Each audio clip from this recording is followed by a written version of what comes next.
Longtime fans of the show should be familiar with the lender formerly known as Sue Pullen, and I'm pleased to announce that she's back, fresh off a rebrand and ready to help as Sue Mackey.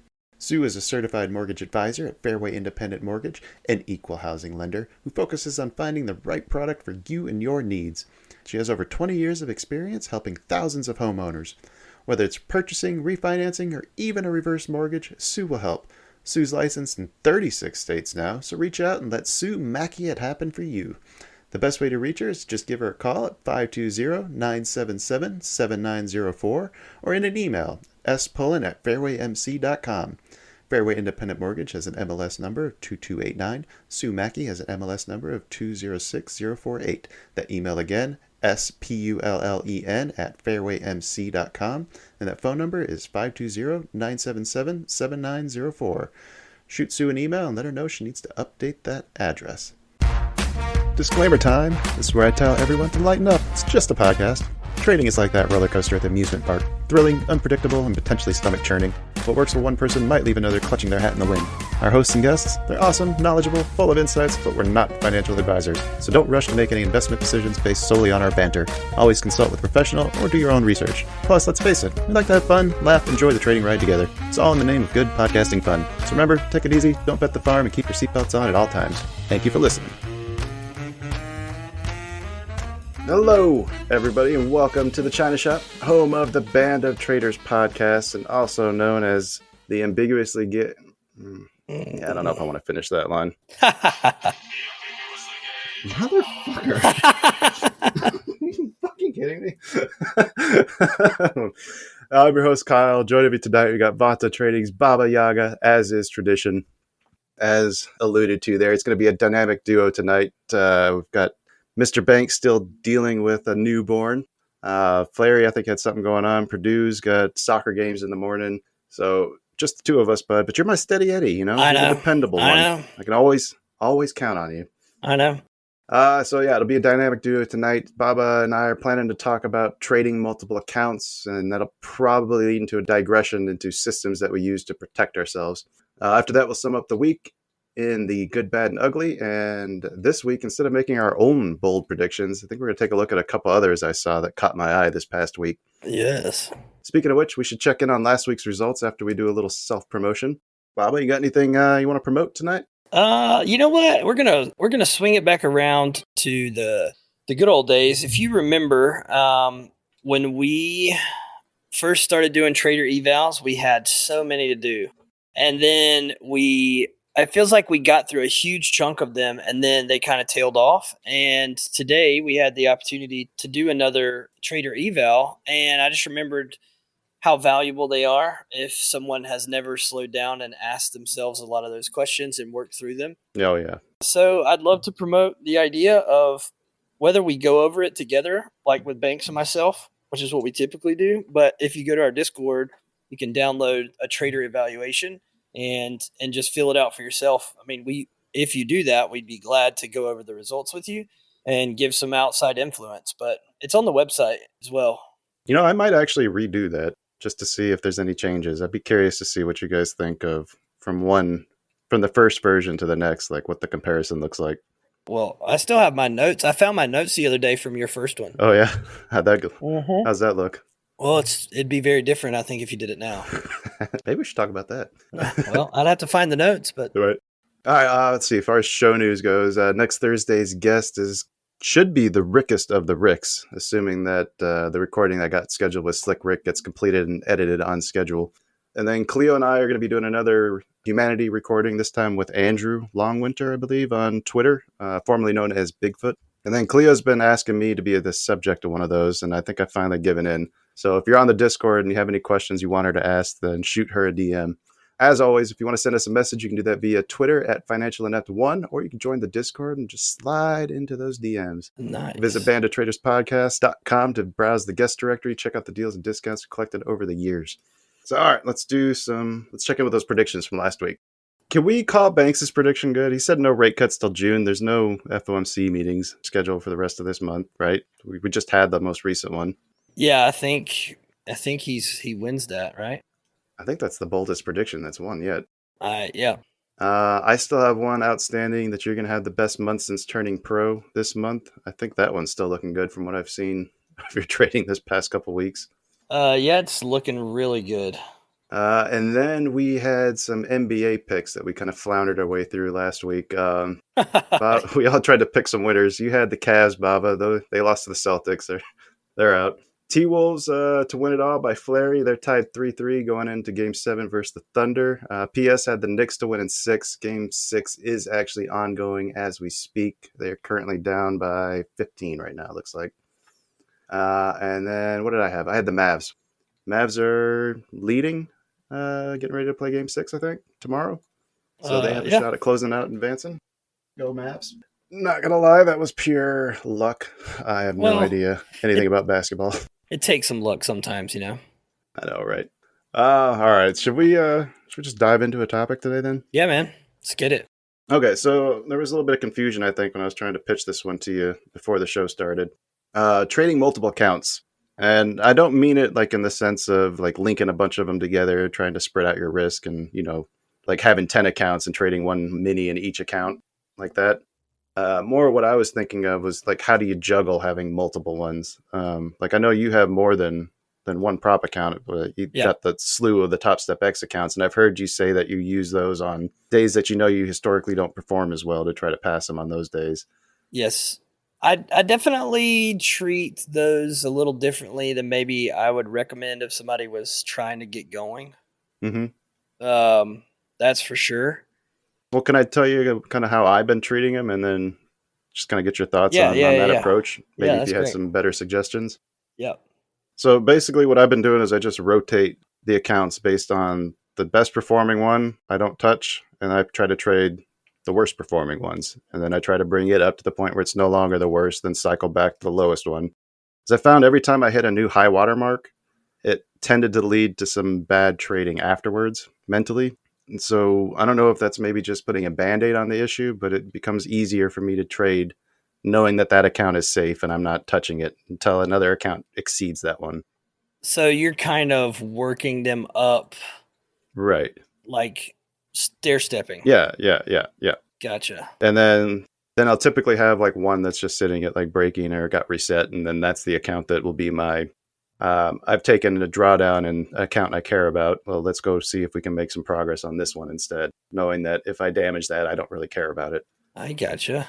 So it kind of gives me a way to guess to segregate all of the trading that I do, if that makes sense. Like if I know I'm not performing well, then I'm not trading an account that I care specifically about. I think that's probably a fantastic way to use those, actually. Yeah, Yeah, I do. Because you're not obsessing over getting to a completion or a finish line. yeah, yeah. So it's more just this rotational. It also spreads out the variance probably in your trading. Mm-hmm. So if you hit a rougher patch during a day or a week, you're not drilling one account so far down that now the next, even if you switch to a different one, the next time you come back, you've got a huge mess to clean up or a feel like that. Right. Um, and one of the things I think that does too is it allows you to not so much be focused on a number. So like everyone knows like where you're trying to theoretically get to in those accounts. Like Yep. if it's one of the 50K ones, you can make $1,500, And so the number of times that folks have that I've heard, or that even I've done this, where you're close to finishing something, or you're close to hitting a high water mark, or you're close to whatever, and you begin to focus on, okay, I only need to make 300 more or 700 more today to hit this target or whatever, and that'll inevitably be the downfall of that account for that day, because the motivating or the igniting thought of entering a trade has now went, I think, consciously and maybe, but definitely subconsciously went from where's my next great setup to I need to make some money. Yes. And those are two very different igniting thoughts and motivators. And by alternating those accounts in that way, I feel like you're never really, anytime that thought would come alive, you just rotate to a different count, and it's not really true. Yeah, exactly. Like it's just you're just back to something different. So My only fear with that though is that you don't really ever learn to work through the issue. Like it's more just a way to work around it. And I'm not sure. I'm not necessarily sure how I feel about that. If I like that, if I don't mind that approach, or if eventually that's something that I should probably spend some time actually trying to figure out. Well, I think it's true for everybody, right? So Mm-hmm. that temptation is true across the board at all times, I think. I feel that sometimes. You know, we don't really talk. You and I Mm-hmm. talk more specifically about P&L numbers a little bit, or points totals or whatever. But for someone in the room, if they're watching the stream, they can see what I'm doing or whatever, and can get themselves pretty close to whatever I'm making. But there's this kind of a threshold. If I get to or above on a day, that I definitely feel the protective thoughts starting to come out. Mm-hmm. So I think that side of it's almost just human nature to have that side of your mind try to get active. Whether it's almost passing an account, whether it's I've made 200 points today, whether it's I've made 190 and would love to make 200. Pick your thing. But I think, yes, conquering that is definitely part of the journey, but it's also a vicious snake that, if you can build in some Mechanisms. mechanisms, adjustments, thoughts, whatever, just to help while you're working through that, or while you're kind of growing to a certain point, I think that's good. I mean, I know for me, I just stay aware of that, try to stay aware of that. And if I have those thoughts, it's the same. If I fall into the same category there, if I have those thoughts like, who would be buying here, or what's the market doing here, or who would be selling this, those are a few of my trigger thoughts. I think to the same point, that P&L total or a completion number or whatever is the same. And whenever I hit any of those are the precursors. I know those are the precursors to Right. bad decision making. Well, I think it's interesting. You mentioned the thing getting defensive, and I've noticed that a lot in myself. And now I'm wondering if I shouldn't just, if I get to the point where I'm feeling defensive, well, now I'm not really trusting what I'm trying to put down. Like, I don't trust the entries that I'm taking necessarily as much anymore, because it's coming from a place of fear. But I could easily Yeah. flip to another account, and then boom, that's gone. Yeah. No, yeah. I mean, it's, getting reps, realizing what the motivators are, and then holding yourself to like a high standard, that if your motivator is, you know, making $200 more or whatever, that's ridiculous, or 1,000 or whatever, 50 more points, whatever the number is, right?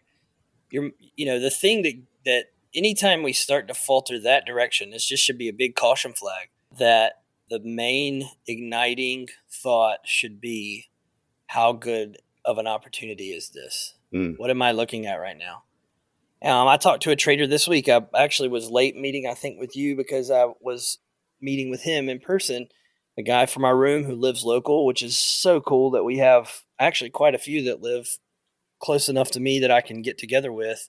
And he was close to finishing, and I think passing his first combine. Mm-hmm. Newer futures trader, and he's like, yeah, I'm like, I had one bad day, 2 good days. I'm like, I don't remember. Let's make up a number.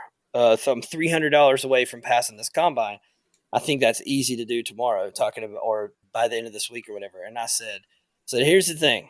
Like, you've traded really well. He's really settled into his own, process and method. And I was like, dude, you haven't thought about $300 this whole process through this account. Mm-hmm. So now, don't let that be the thing that makes you pull the trigger. Oh, I only need to make 300. I bet this will go that far. Make your decisions the same way you have, with the thought in the back of your mind that when we crest the 300 mark, instead of holding the target, that completes my journey, and I can bail on the trade at that point. Right. But don't go into a trade thinking, I got to make $300 or whatever your target is. And so I'm pretty sure he finished that account out this week. So that's really positive. Freaking awesome. Yeah. Man, and I was nervous. Yeah. Shout it out. I know what you got. There's a couple of them. I actually got another DM from somebody else who passed another combine today too. But yeah, Gilden, fucking hats off to you, buddy, man. Passed his first payout, actually, not just passing. First payout. Yeah. Man, that's That's what it's about, honestly. That was going I to be mean, my that's good, like but I'll that's like a victory. It can still be your good, but nah. that's like a win for us, you know. Yeah. That's in our trader eval thing that we did today. This trader had gotten, has been funded and paid out and things like that. But one of the things I told him is we get a lot of people asking, and it's crazy. I really think like, I don't know, but a lot of people asking, hey, there's software that if I paid you money, I would pay you money and you could link your trading account to mine, and whatever trades you take, it would go on my account and stuff like that. And I'm like, that's like explicitly the opposite of what we're going for. And I was talking to him today, this guy in the trader eval, he did not mention do anything like that. But I just said, I want you to know that like our goal in this room is not that everybody would learn exactly the nuance of what I do every day, Mm-hmm. the very fine specifics, although I share them and talk about them or whatever, but that more than that, they would pick up and gather the principles that we put into practice every day, like the things we've been talking about, how to have a consistent plan, a consistent approach. What do you do when you're getting your butt kicked on a day? Right. People see that. I mean, there was a lot of that in quarter one, Keep saying a lot. It wasn't that. 2024. I don't remember it being that often. Well, it wasn't that bad, but like I had more than I would like my share of, Yeah. taking it in the teeth here and there. And so how does a trader navigate that live? I mean, people see me, they see my face, they see my trades, I'm on display.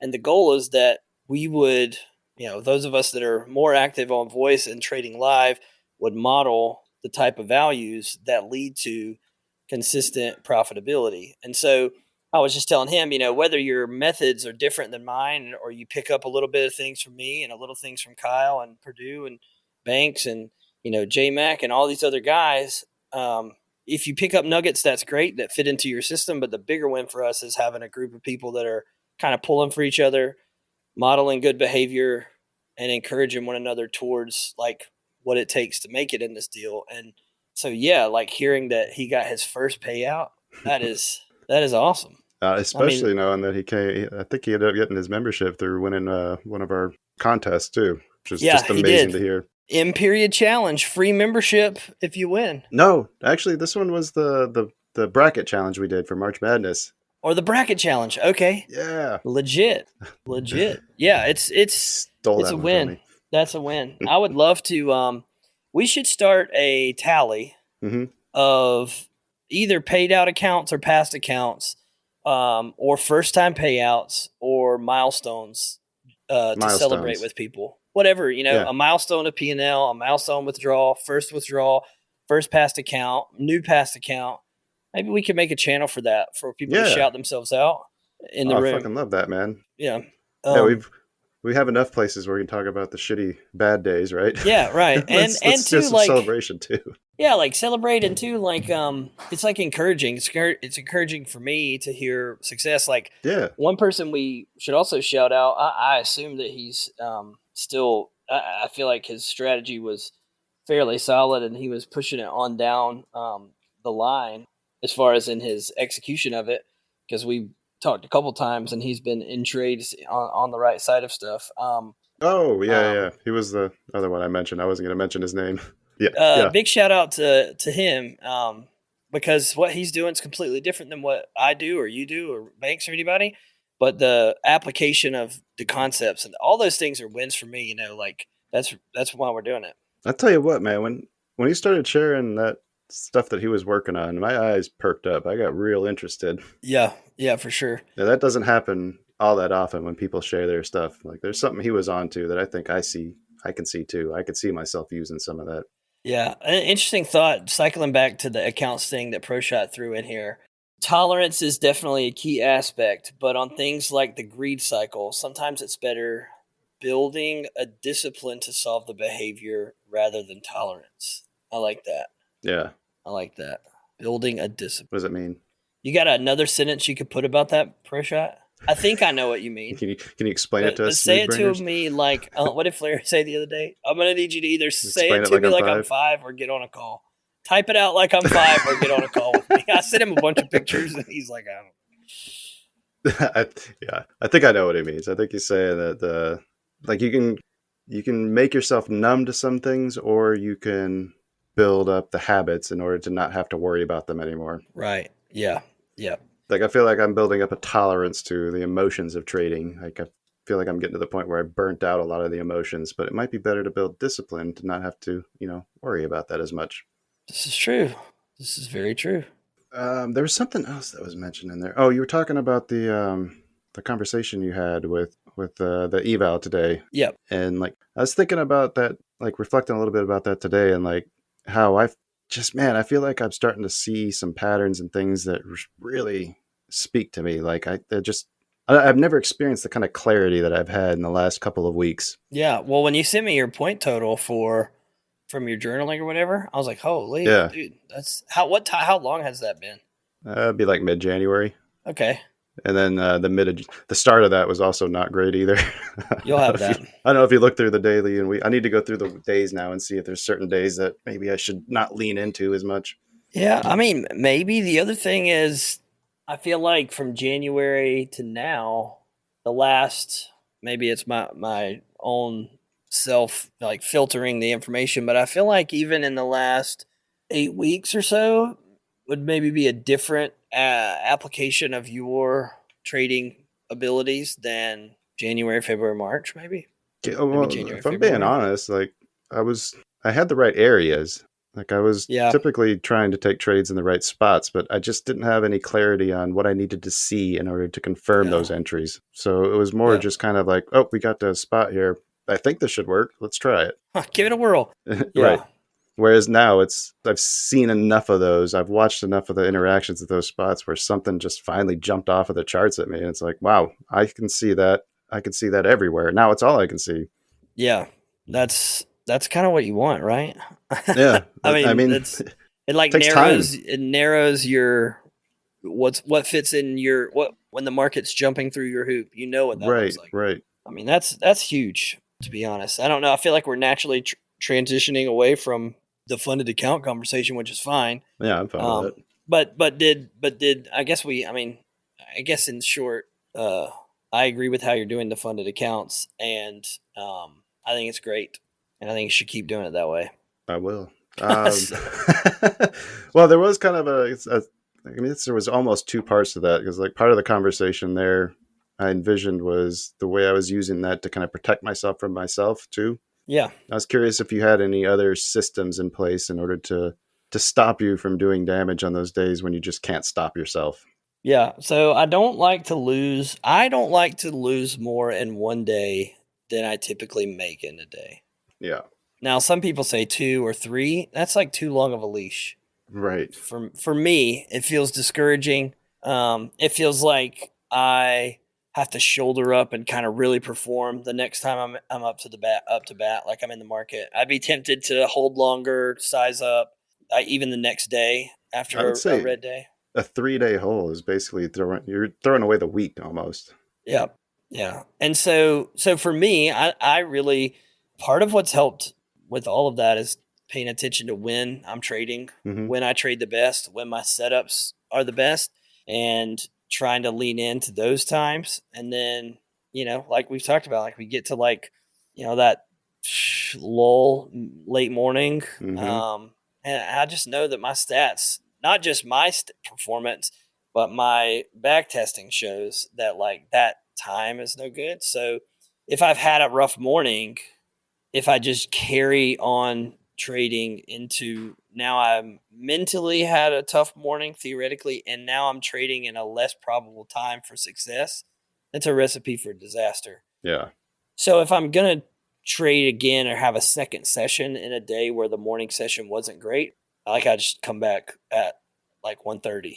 Are there things that you do to like mentally reset yourself, or do you still come in knowing that you got some work to do? I try not to. Yeah, I try not to look at anything. I try not to look at this look at the screens. Don't keep up with price Hmm. during that time. Personally, if I and I would say it's not super common that I have a terrible morning and then try to come back in the afternoon. That Yeah. would be a rare thing. I'd need to see an A, but there's some times in there where some really good A+ type setups happen that would be silly to not at least check. But those would be held to like probably the highest standard of like getting in that trade. So I need to see exactly what I need to see. I would just have to try to have the discipline. I think another thing that's good for me, it sounds lame, but like take a walk, Yeah. take the dogs for a walk, or go take a Just doing walk. anything to get out of the cycle. Honestly, Yeah. yeah, I'll call banks. Actually, that's probably like the first thing I do. If I've had one of those days where you've texted me and been like, "Hey, you all right?" Oh, so you're lying to me? I'll Is that... probably either yeah. God, No, I'm not. I'm gonna either have had or about to have or am having a conversation with him where the main thing I ask is him when that kind of thing happens is like is this stupid? Have I done something stupid here? What did I miss? Yeah, like what have I overlooked? Did I overlook something? Was I blinded by a bias? Those are the kind of things that I will ask him, and a lot of times, unfortunately, he will tell me that the entry was pretty obvious and I missed it, and so I'll go back and look, and most of the time he's right. Like you were late on it, or Like today's an example. Everyone that was in the room, like we made our morning bag on a series of longs from a failure swing low. There's a definition for all of that, and it wasn't just, oh yeah, that's a low to buy. Like finger in the air, Right. This feels good. So we made all our money on a failure swing low. We were reviewing the day this afternoon, and because I was not digging the long side, being back inside of that range that we talked about in pre-market, blah, blah, blah. However, you have to take what's there, right? Like what was there was a great failure swing low. That was a great trade. The sequence was great. We kind of both, or I know at least you, maybe other people, but as we basically made a failure swing into the highs, we were flattened out of that position. And then it was Friday, it was early, and we were able to be done and kind of like high five. And that would happen so quick. It was good. But in reviewing the day from leading a group of people and executing to a real high standard, I came into the morning saying, I wish I had been at the charts. There was no major impact news at 8:30. So I took this morning and sat on the couch and watched, a show with my daughter and hung out until it was time to get started. And then we had a couple of other things going on at home with one of my kids that had to go to a doctor. And so it was a whole thing. And I looked at the charts coming in and thought, oh my gosh, there was an absolute A++++ perfect short setup coming into the open. And I was like, oh gosh, I would still be short this if I took that, I'd still be short this. So that kept me off of longs until that failure swing, which is when I would have closed most of that position. But we also, I think when I sat down, I saw what you were talking about, and I was trying to get position short late, thinking maybe I could at least catch the tail end of this. Yeah, and so then the question became, why were we not flipping short in that failure swing high the same way we flipped long in the failure swing low, which is a great point. And the downside trade obviously went for a lot more. I thought we did. I did. We closed them out early because we saw some. Did I short? We did. That? We definitely. Did we short? I know I did. I closed out my trade when I saw my short setup. Let me look at my order fills. I'll tell you the one that I'm really disappointed that we missed. It was that sweep and recovery towards the afternoon session. Oh, late in the day. I'm not interested on Fridays. Late swing recovery. I know it's Friday, but man, it was like the perfect image of what I want to see. Is like right after 2:00, 2:20. Longtime fans of the show should be familiar with the lender formerly known as Sue Pullen, and I'm pleased to announce that she's back, fresh off a rebrand and ready to help as Sue Mackey. Sue is a certified mortgage advisor at Fairway Independent Mortgage, an equal housing lender who focuses on finding the right product for you and your needs. She has over 20 years of experience helping thousands of homeowners. Whether it's purchasing, refinancing, or even a reverse mortgage, Sue will help. Sue's licensed in 36 states now, so reach out and let Sue Mackey it happen for you. The best way to reach her is just give her a call at 520-977-7904 or in an email, spullen@fairwaymc.com. Fairway Independent Mortgage has an MLS number of 2289. Sue Mackey has an MLS number of 206048. That email again, SPULLEN at fairwaymc.com. And that phone number is 520-977-7904. Shoot Sue an email and let her know she needs to update that address. Oh, we did short. Yeah. But I didn't lean into that short. I shorted that. I mean, that was like yeah, it's like 20. I mean, we didn't hold. I did not hold that for the new swing low. I held that to the like third push and scaled it out. So Yeah. Yeah. right into like the low 30s is where most of those scales came off. And in Same. retrospect, Banks was talking about that failed recovery of 641, which 641 to 644, which we talked about coming in Euro range mid, also the mid of that AM session, and that long trade, the long trade that did take 22 and push back up, ended up like fumbling out basically, as far as expectancy goes, and would have been a great backside trade. So anyways, the whole point of that is, one of the things I often do, good day or bad day, is just review what I did, Mm-hmm. how it stacks up against everything inside the window that I traded, and then, get somebody's opinion on it from Banks, whether good or bad. For the sake of this conversation, when it's bad, oftentimes he'll say like, well, you know, did you not notice the failure swing high that we could have, we have precedent to be in a short position at that point? I'm like, well, you know what? That's a great Does point. he say it that nicely? It's usually very like plain and deadpan. It's very straightforward. Yeah, I can see that. So I think that's one. Having somebody or somebody's that you can talk to, somebody or somebody's that will check on you, that know you're trading or know you or are trading with you or hear you trade, or you report to them what you've done, send them a screenshot, shoot them a text, whatever. I think that's really important. Safety mechanism, a thing to have built in. Protecting yourself from yourself. Just to pile on that, and like that's kind of what this has felt like the community's been turning into, is it just feels like a bunch of people, like almost like we're hunting together, if that makes sense, Yeah. But like, I know I've reached out to several people that, when they said they've struggled, like just to make sure they're doing okay. I know you guys do it all the time. I've had people reach out to Mm-hmm. me. Like, how comforting is that to know that you've got people that actually, care enough to reach out and ask if you're doing okay? Yeah, well, and it also says something that you have people who are trading around you, with you, and you're trading in a way that's transparent enough that people would know. That's a good point. So there's a lot of hate or flack that people get who charge for any type of service or whatever. I mean, I think it's warranted that people are Guarded with their money. guarded with that kind of thing. Yeah, Yeah. you should be. You really should be. Especially in this space. But the flip side is, where kind of what we have been fortunate enough to foster in our room with everybody is, it's pretty common for someone to do both, like to pop in and either pop in and show, or in flow as they're trading, show, like not just me, but like people in the room, really good day, really tough day, was long here, took this stop short here, blah, blah, blah.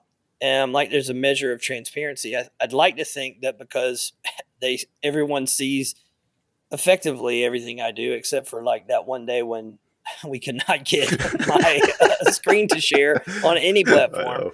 But I think that's really like, that's help. That's kind of, I guess, like pushes back against that stigma of this veiled, how did you trade today? This veiled, like, he only ever wins, he only ever shows winners. Like, I think that definitely is a push against that, which is Yeah, good. that's been the biggest beef I've had with most of the discords that I had experience with before, we Oh built our yeah. own.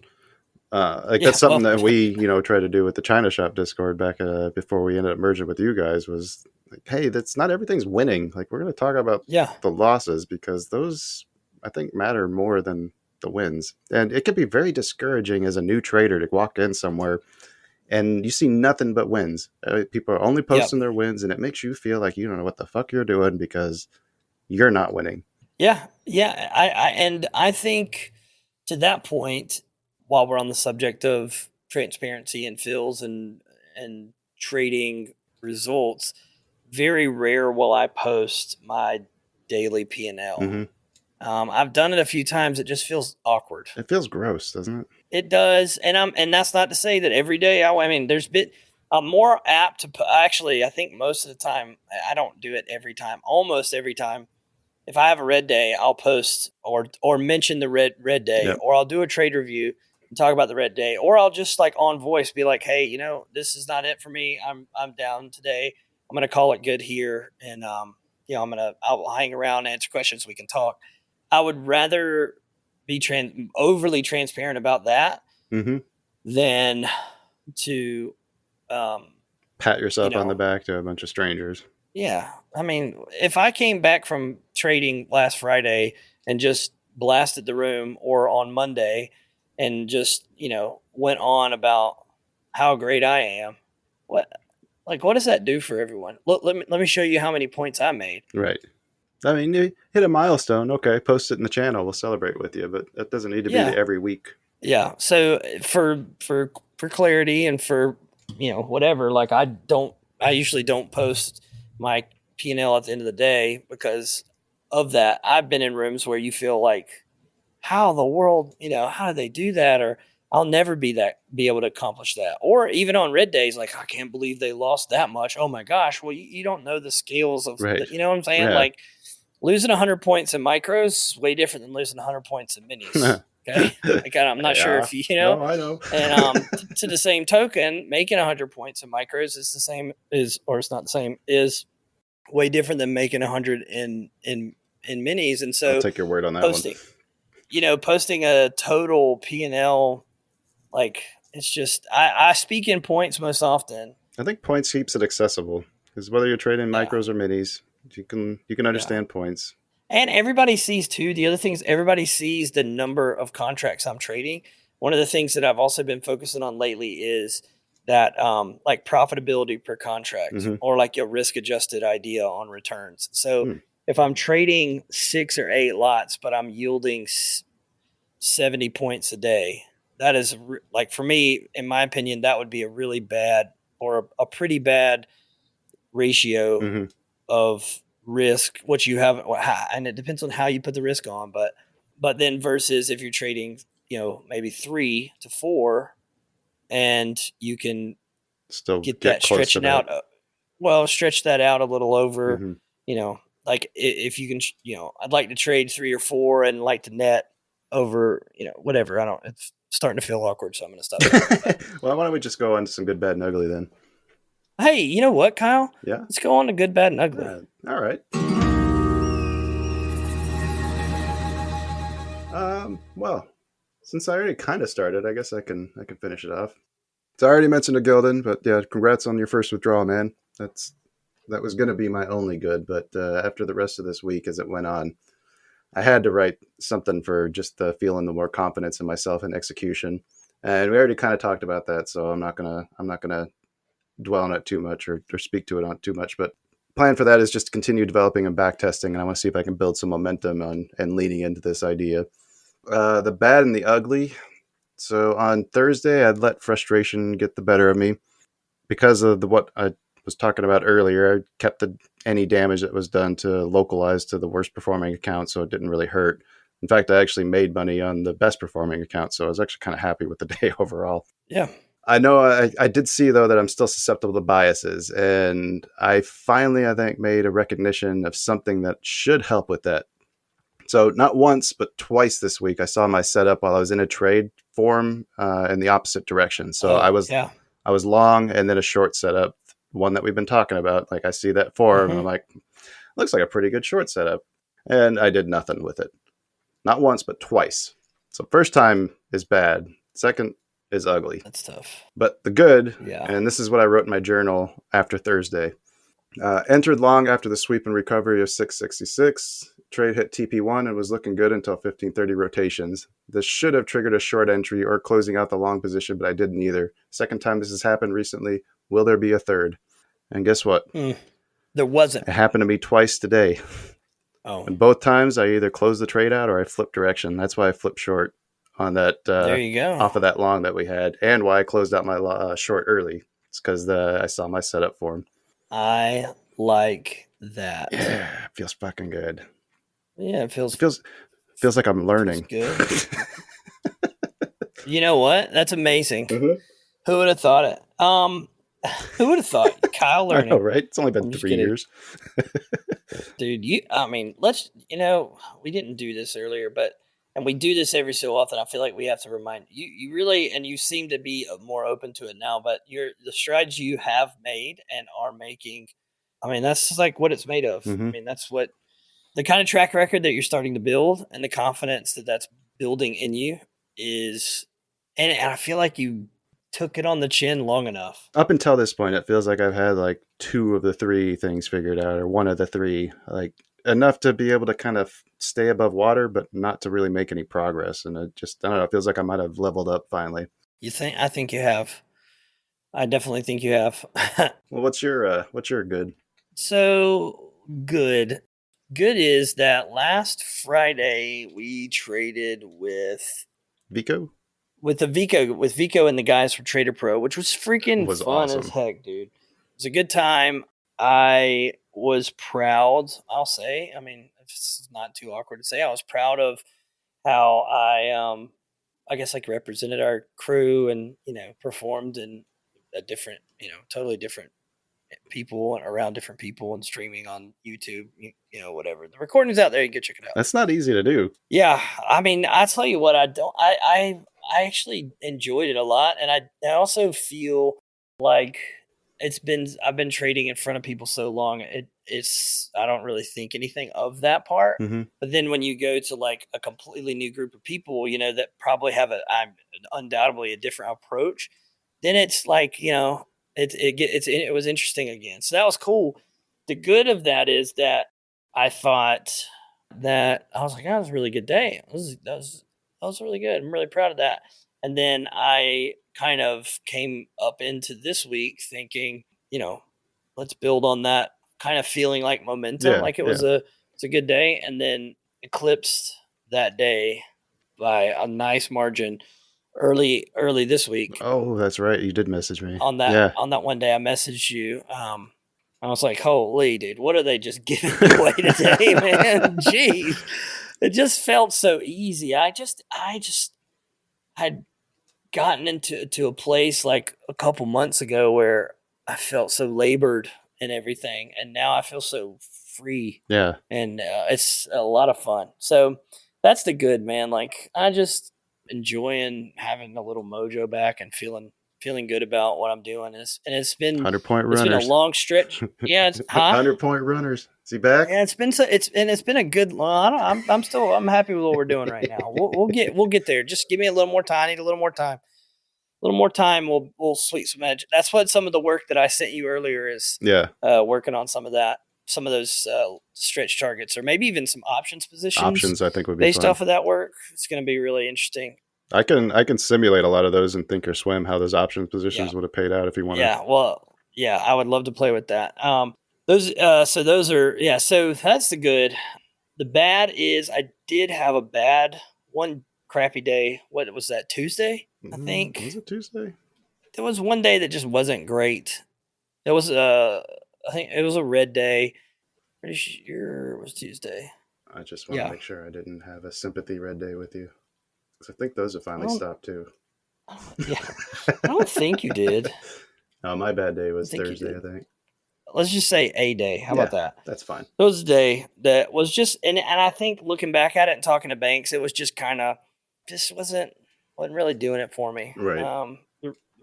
Whatever day it was, the rotations weren't really there, or maybe I was fighting it. It was the 14th. Oh, that was just a continuous up day, I think. Wasn't that? Actually, that wasn't. I don't know. Whatever. There was one day that There was one day that kind of could have sucked. been Monday. Monday was pretty trash. Was it Monday? Maybe it was Monday, actually. And then Tuesday was the day that Tuesday was awesome. Tuesday was the day we were just hitting everything. That was the day that I remember. Yeah. Yes, that's right. Monday was the dumb day. And it was a little bit dumb because of how they did it, actually, or how I chose to apply the information from what was unfolding. I think I might have missed the short, and it's set up right at 9:30. Whatever. Anyways, so that was bad. I just had a bad day where I felt like my judgment wasn't there. Yeah. And I think that was the day that balanced. That's what it was. And we had talked about that. And I said, oh, wouldn't it be something if they just balanced off today? Man, I really hope they don't. Wide range balance would be so annoying. And then we turn around and basically wide range balance. And I think like almost closed, like we just closed in the middle. Right. So, and that's one of the conversations with banks that was one of those deadpan, like, well, you're trying to make you're trying to bake a massive, beautiful cake out of like dirt on that day, basically, like it was one good trade and the rest of it was junk and you were pushing a little. So that was that. Bounce back day was the next day. That was the day. That was the big day. And then whatever, bunch of kid stuff, if you remember this week. So that threw me off. Then the ugly, so this will be fun to talk about. The ugly was, you ready for this, Kyle? Uh-oh. The ugly was that I took some trades later this afternoon. Oh no. And gave back some of my of my Friday. But the nice thing is that it wasn't anything that mattered. Like it wasn't like there goes the week or there goes the prior day or anything like that. But were you trading an account that matters, or are you trading one of your evals? Well, I traded my regular account. Yeah, okay. But I traded my regular account this morning as well. And I've started trading my regular account more regularly. And I actually have kind of I don't want to say ignored the Top Step stuff. I just haven't. Well, I haven't paid as much attention to it lately. Just they're not going anywhere. For whatever reason. Yeah, they're not going anywhere. They're not really costing me anything. So that was the ugly, man. That sweep of 20 half, that was 12:30. I think we were off by then. I got long there. It was a great long setup, actually. It actually swept 17 was what I was looking for, us to sweep 17. And then we sucked back in. And so I got long on that and actually scaled some of the position off. So it was a good trade. And then as we came back down, we kind of jujued our way, hedgy, all the way back down. Didn't make a new low there, 30 minutes inside the prior 30. Yep. And then when we got back inside of the Euro range low, that 17, I was like, okay, boys, this could go from good to great. And because I have my sights set on kind of a move to unwind some of that roll off and trade above 661. Well, so hold on a second now. Are you calling this ugly because of the results, or are you calling it ugly because you don't believe in the trade anymore after looking back on it? I'm calling it ugly because I scaled in there at that first time we went below 17. Then I took a trade there, entry, took one off, left a couple on. When we traded back below 17 again, I added, did not take any off. And when we traded below 17 yet a third time, I added again and didn't take any off. And then when we traded back down, I took a stop, not a big stop, but enough of a stop. And then we swept below 602, 607, which was a super key spot. Yeah. And I was the guy buying 602 to 607 to then turn around and eat it again.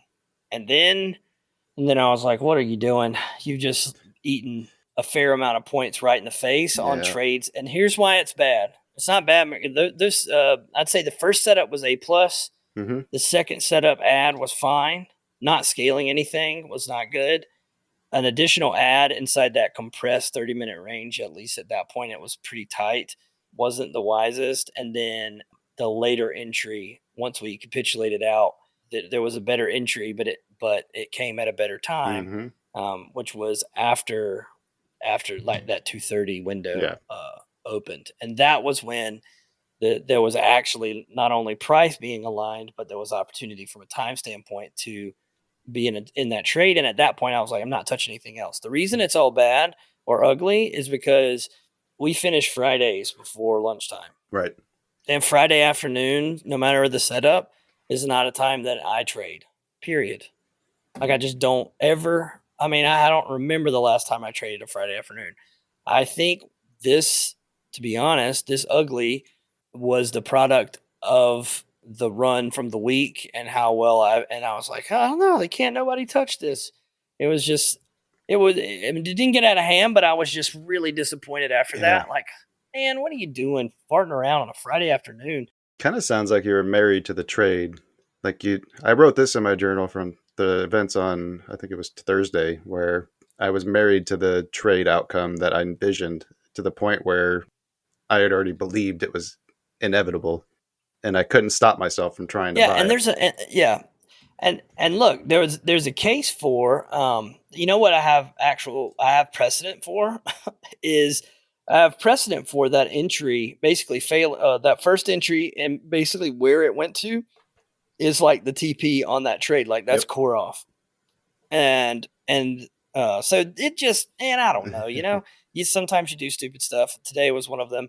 After talking about all this, Amazing stuff. Yeah. trading and whatever, it's like I could not share Yeah. Yeah. that. I mean, I called banks immediately after, and I was like, "Well, look, let me just tell you that I gave back a chunk of this," and he was like, "Why?" And I was like, "Well, because I'm an idiot, I guess." So you'll have that, Yeah. they say. Well, I mean, the only thing you do is make more than you lose, right? Oh yeah, but I mean, dude, this week, Yeah. good week, really good week, and this week sets me up really well for the last 2 weeks of the month, and maybe for your prediction to be true. We'll Well, see. don't let my prediction make you do anything silly. Do you think that I don't want this month to be whatever the market will give me for it to be? I just don't want you to push because you think yeah, Nah, you know man. what I mean? Yeah. Nah, you're good. All right. Well, I think that's good for good, bad, and ugly. Let's talk about some bold predictions. Instead of doing the normal predictions like we have been doing, unless you want to make a bold one after we hear some of these, Sure. I picked out a couple that came across my Twitter feed that just seemed outlandishly bold. The first one, this one's not markets related, but this one is Elon Musk predicting that chess will be solved in the next 10 years. Does anybody have any idea how complicated chess is? Well, I've played it a little bit with you guys, enough to know that you're way better than me. Unless maybe I got a chance at speed chess. So the best computers now, like if you're talking, also to clarify what solving means, that means that for every move that you make, there is a theoretical response that cannot lose. So it's like in tic-tac-toe. Tic-tac-toe is a Okay, solved game. I think checkers at this point has been solved. I gotcha. So you could theoretically end in a draw every time Or win. Yeah. or win. So with the computing power we have right now, they can maybe solve 9 pieces on a chessboard, like all the permutations that could lead to. Yeah. Okay. It can't do 10. There's 16 per side.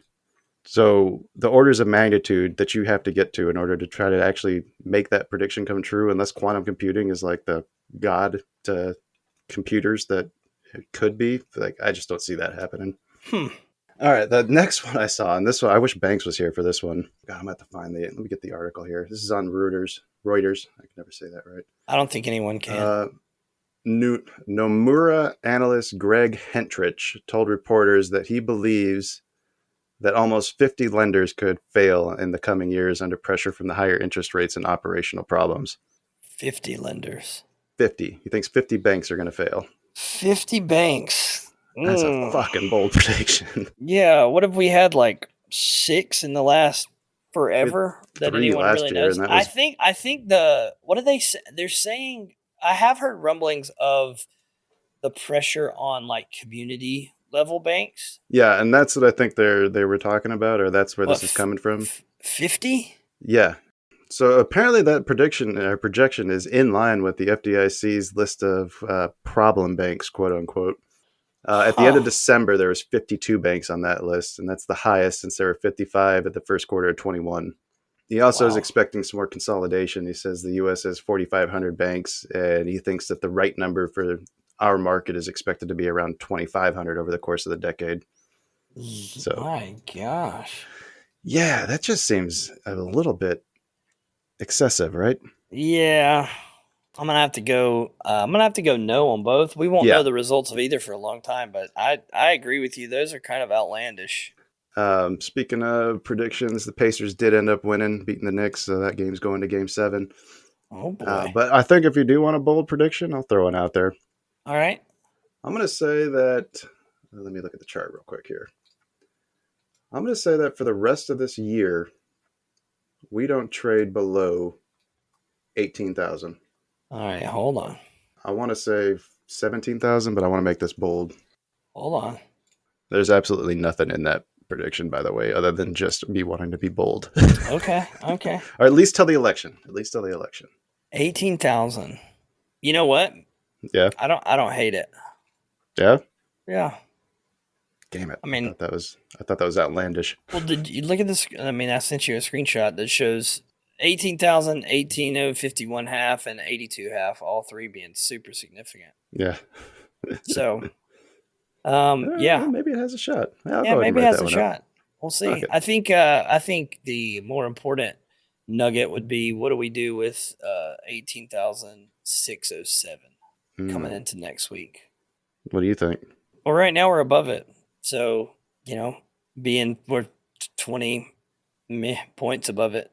I think, if we open next week, like Sunday into Monday, and we're opening above that, I would look for sweep long setups to continue above. And then if we get a sweep short setup that's at or around 87 half, then I would try to trade 87 half back through 07 and then see what we get.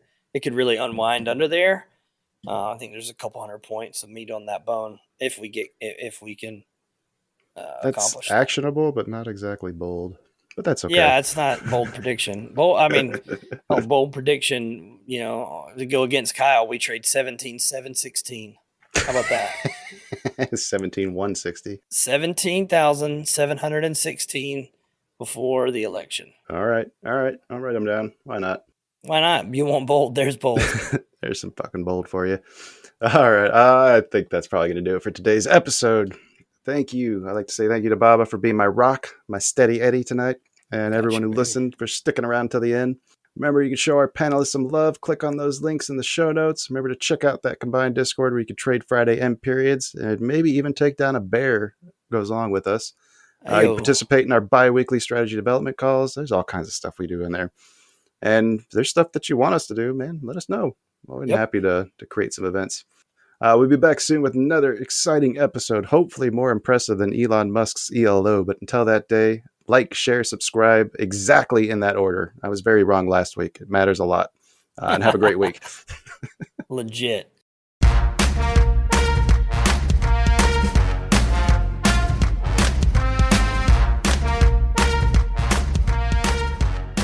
This podcast is intended for informational and educational purposes only. It does not constitute financial or investment advice and should not be construed as such.